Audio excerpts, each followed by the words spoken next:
बिस्मिल्लाहिर्रहमानिर्रहीम। नाज़रीन, programme current affair के साथ आपका मेज़बान सैयद आसिफ अली हमदानी हाज़िर खिदमत है। नाज़रीन, गुज़श्ता कई दिनों से तहरीक इंसाफ का जो ज़वाल है वो उसका तसलसल जारी है। आज भी खुसरो बख्तियार समेत मुतअद्दिद जो मरकज़ी रहनुमा हैं वो उनके इस्तीफ़ों का सिलसिला जारी है। और सबसे बड़ा इस्तीफ़ा जो है वो साबिक़ गवर्नर सिंध का है, जो PTI से थे, इस्माइल साहब। उन्होंने भी पार्टी छोड़ दी है। और इस्माइल साहब वो हैं जिन्होंने इस पार्टी की बुनियाद में जो 4 लोग शामिल थे, ये उसमें शामिल थे। वो भी खान साहब का साथ छोड़ गए हैं। दूसरी जानिब जो जनरल सेक्रेटरी हैं मरकज़ी, असद उमर साहब, वो पहले ही रिज़ाइन कर चुके हैं। आज बाज़ाब्ता तौर पे साबिक़ वज़ीर आज़म इमरान खान ने नए जनरल सेक्रेटरी उमर अयूब साहब का नोटिफिकेशन जारी कर दिया है। और आज के बाद वो पार्टी के मरकज़ी जनरल सेक्रेटरी होंगे और वही सारा पार्टी का जो है वो निज़ाम चलाएंगे। दूसरी जानिब आज कुछ इशारे मिल रहे हैं, क्योंकि आज ज़मान पार्क के अंदर इमरान खान साहब की सीनियर सहाफ़ियों से एक बड़ी तवील नशिस्त हुई, जिसमें तमाम TV एंकर्स जो है वो वहाँ मौजूद थे। और सीनियर तज्ज़िया निगार और ARY से मुंसलिक गुलाम रसूल साहब का जो है वो अभी थोड़ी देर पहले उन्होंने अपना एक तज्ज़िया पेश किया, जिसमें वो कह रहे थे कि इमरान खान साहब खासे मुतमईन नज़र आ रहे थे।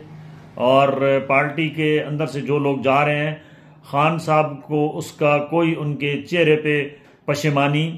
या कोई वो नर्वस नज़र नहीं आ रहे थे, बल्कि वो हशाश बशाश हस्बे मामूल थे। और वो बड़े पुरुमीद हैं कि आने वाले दिनों में हालात सही तेज़ी से बदलेंगे और कंट्रोल में सब कुछ हो जाएगा। गुलाम रसूल साहब के बकौल के अगले चंद रोज़ में बड़ी तब्दीलियाँ रूनुमा होने वाली हैं और इमरान खान साहब को जो मंजर आम से हटाने वाले लोग हैं उनको मायूसी के सिवा कुछ हासिल नहीं होगा। नाज़रीन, दूसरी जानिब आज रावलपिंडी इस्लामाबाद के आप मेन शाहराहों पे जाएं तो बड़े बड़े पोस्टर, गुमनाम पोस्टर जो है वो आविज़ां कर दिए गए हैं, जिसके अंदर बड़ी बड़ी तस्वीरें लगाई गई हैं इमरान खान की, उनकी जमात के जितने भी वज़रा हैं उनकी पार्टी के जो लोग जिन्होंने रिज़ाइन किया है, सबकी बड़ी बड़ी तस्वीरें लगा के उनको गद्दार करार दिया जा रहा है। और बड़ी तादाद में ये पोस्टर जो है वो पूरे जितने भी मरी रोड है उस पे और शाहराए जमहूरियत पे और मुख्तलिफ जगहों पे उनको आवेज़ां कर दिया गया है। और अभी सोशल मीडिया पे इसकी काफ़ी गूंज जो है वो सुनाई दे रही है। और PTI का जो सोशल मीडिया है वो भी उस पर गर्मा गर्म तबसरे भी हो रहे हैं कि ये कौन लोग हैं जो रातों रात जिन्होंने इतने बड़े बड़े कदावर बोर्ड्स, साइन बोर्ड्स और बैनर्स आविज़ां करवा दिए हैं और इनके चेहरों के ऊपर जूतों के निशान लगाए गए हैं और पंजों के निशान लगाए गए हैं और ऊपर लिखा गया है कि ये गद्दार हैं। नाजरीन, ये वो काफ़ी खौफनाक किस्म का खेल जो है ये मंतकी अंजाम पे पहुंचने के बजाय इसमें आए रोज़ शिद्दत आ रही है और इसकी शिद्दत से एक आम आदमी बहुत ज़्यादा मुतासिर हो रहा है, क्योंकि आम आदमी के जो इस वक्त फाका कशी है उसमें इजाफा हो रहा है। अशिया खुर्दनोश की कीमतें आसमानों को छू रही हैं। हुकूमत उनकी तरफ तवज्जो देने के बजाय हुकूमत सारा दिन हुकूमती वज़रा जो है वो तबसरे कर रहे होते हैं, कभी वफाकी वज़ीर दाखिला, कभी वफाकी वज़ीर इत्तलात व नशरियात, और वो उनका एक ही हदफ है कि जी तहरीक इंसाफ को नहीं छोड़ना है। तहरीक इंसाफ के जितने लोग जा रहे हैं, खान के अब गिरद घेरा तंग हो रहा है और इमरान खान को हमने किसी सूरत नहीं छोड़ना है। इससे मसाइल हल होने के बजाय मसाइल में इजाफा जो है वो यकीनी तौर पे जो है वो नज़र आ रहा है। लेकिन दूसरी जानिब एक और भी हम तक इत्तला पहुंच रही है कि सदर पाकिस्तान आरिफ अलवी के गिरद भी घेरा तंग हो चुका है और शायद अगले चंद घंटों में वो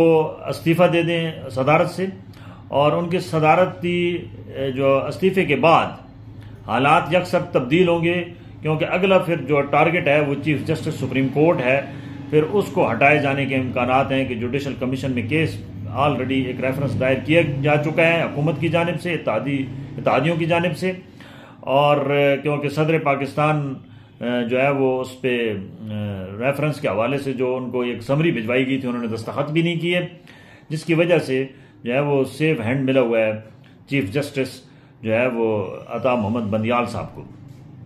अब ये बात गर्दिश में है कि सदर मुमलिकत आरिफ अलवी साहब जो है वो अपने ओहदे से मुस्ताफ़ी हो जाएंगे और वो भी पीटीआई से ऐलान ला तल्लकी करेंगे। दूसरी जानिब अभी थोड़ी देर पहले एक जो है वो हमें खबर मौसूल हुई है कि एक मुज़ाकराती टीम जो है वो इमरान खान साहब ने तश्कील दे दी है, ठीक है। और उसका बाज़ाब्ता तौर पे जो नौ मुंतखब सेक्रेटरी जनरल हैं उमर अयूब साहब, उन्होंने नोटिफिकेशन भी जारी कर दिया है, जिसमें जो परवेज़ खटक साहब, असद कैसर साहब, उसके बाद जो है वो सईद मुराद साहब और उसके बाद 7 रुकनी जो वफद है वो एक तश्कील दिया गया है मुज़ाकराती टीम, इसको नाम दिया गया है, जो इस्टेब्लिशमेंट के साथ भी मुज़ाकरात करेगी और जो इत्तेहादियों के साथ भी मुज़ाकरात करेगी। और कोई दरमियाना रास्ता निकालने की खान साहब बार बार कोशिश कर रहे हैं और आवाज़ भी लगा रहे हैं कि मैं मुज़ाकरात के लिए तैयार हूँ, आओ तो सही ना, ज़रा बैठ के बात होगी, क्योंकि लड़ाई झगड़ा किसी भी मसले का हल नहीं है और ज़ोर ज़बरदस्ती का जो है वो ज़्यादा देर तक मामलात नहीं चल सकते और ना ही किसी के नज़रिए को कुचला जा सकता है। इमरान खान साहब ने आज भी वाजे किया है, सहाफ़ियों से जब वो मुलाकात कर रहे थे उन्होंने कहा कि मेरी लड़ाई किसी फौज के साथ नहीं है और मेरी लड़ाई किसी भी अपने क्या नाम है तौर पे किसी इदारे के ख़िलाफ़ नहीं है। मैं हक और बात जो है वो हक की बात करता हूँ और उस पर मैं डटा हुआ हूँ, चाहे मैं आखिरी खुद ही रह जाऊँ। दूसरी जानिब नाजरीन, तहरीक इंसाफ में जो तोड़ फोड़ हो रही है, एक नई सियासी जमात को जो है वो तश्कील देने के लिए भी मामलात आखिरी मराइल में हैं और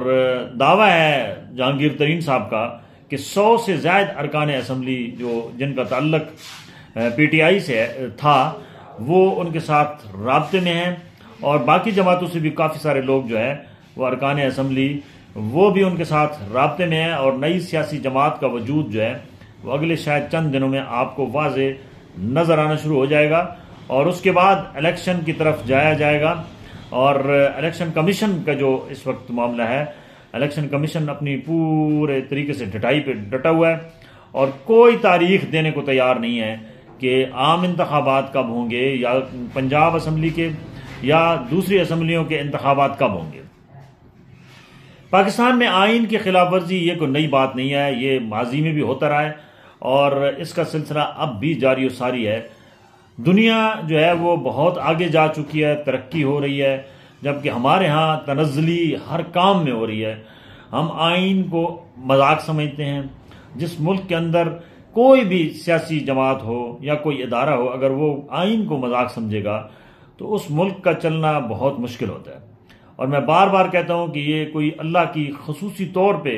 यहाँ पे कोई अल्लाह की रहमत है या कोई किसी अल्लाह का को कमाल है, को मोइज़ा है कि हम इतने बड़े बड़े जो हम जिन हालात में हम लोग घिर जाते हैं फिर भी हम सरवाइव कर जाते हैं और अल्लाह कोई हमारे लिए रास्ता निकाल लेता है। नाजरीन, ये एक तल्ख हकीकत है कि हमारे सियासतदानों ने माजी से कुछ नहीं सीखा और उनकी सुई जैसे माजी में थी अब भी वैसे है, बल्कि अब उसमें शिद्दत आ गई है और इंतकामी कार्रवाइयों का जो सिलसिला है वो न पहले कभी रुका था न अब रुका है और अब तो उसमें इस कदर जो है वो गर्मी है कि एक दूसरे के जानी दुश्मन बन चुके हैं और एक दूसरे को ऐसे इबरतनाक शिकस्त देने के लिए वो कोई हरबा भी इस्तेमाल करने को तैयार है। कोई भी पॉलिटिकल लीडर जो है वो हर नहज को जाने को तैयार है, जिसकी वाज़ेह मिसाल आपके सामने है कि एक तरफ पॉलिटिकल पार्टीज के जो लोग हैं वो प्रेस कॉन्फ्रेंसों के जरिए रुखसत हो रहे हैं, तो दूसरी जानिब जश्न मनाया जा रहा है जो इत्तेहादी जमातें हैं। उनका कहना है कि ये बिल्कुल सही हो रहा है, हालांकि ये उनकी राय बिल्कुल गलत है, क्योंकि कल उनके साथ भी ये मामलात हो सकते हैं और माजी में भी ये होता रहा है पीपल्स पार्टी के कितने लोग टूटे, उसके बाद नून लीग का क्या हशर नशर किया गया, काफ लीग का क्या हशर नशर किया गया, लेकिन तमाम जितने भी लीडर्स हैं इन जमातों के, उन्होंने कुछ सबक नहीं सीखा और वो उसी लकीर को पीट रही हैं जो आज से 2 दहाइयां पहले जिस लकीर के ऊपर ये चल के आज तक अपनी तबाही का रास्ता सामान पैदा करती रही और जमहूरियत गैर मुतज़लज़ल रही। मैं सबको यही कहता हूं कि जब आपकी जमहूरियत मजबूत होगी तो इदारे खुद ब खुद मजबूत हो जाएंगे। जमहूरियत जब लूली लंगड़ी होगी तो फिर हर इदारे के ऊपर आपकी नज़र, इदारे की आप पे नज़र होगी और आप कुछ करने के सलाहियत रखने के बावजूद भी कुछ नहीं कर पाएंगे। लिहाजा अपनी पॉलिटिकल सफ़ों में इत्तेहाद बरकरार रखें, तो इसी में जमहूरियत की बका है। अगर ये ना हुआ तो फिर खुदा न खास्ता किसी बड़े हादसे का सामना करना पड़ेगा। अल्लाह ताला से दुआ है कि अल्लाह ताला वतन अजीज़ को मौजूदा सूरत हाल से निकाले और हमारे इन नाकबत अंदेश हुक्मरानों को अक्ल सलीम दे। बहुत शुक्रिया।